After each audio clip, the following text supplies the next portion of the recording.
পথ বেঁধে দিল বন্ধনহীন গ্রন্থি, আমরা দুজন চলতি হাওয়ার পন্থী।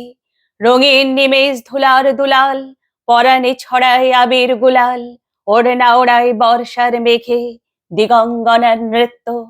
হঠাৎ আলোর ঝলকানি লেগে, ঝলমল করে চিত্ত।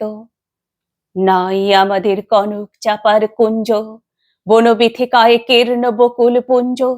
হঠাৎ কখনো সন্ধে বেলায়, নাম হারা ফুল গন্ধ এলায়। প্রভাত বেলায় হেলা ভরে করে, অরুণ মেঘের তুচ্ছ। উদ্ধত যত শাখার শিখরে, রডোডেনড্রন গুচ্ছ। নাই আমাদের সঞ্চিত ধনরত্ন, নাই রে ঘরের লালন ললিত যত্ন। পথপাশে পাখি পুচ্ছ নাচায়, বন্ধন তারে করি না খাঁচায়। ডানা মেলে দেওয়া মুক্তি প্রিয়ের, কুজনে দুজনে তৃপ্ত। আমরা চকিত অভাবনীয়ের, কচ্চিৎ কিরণে দীপ্ত।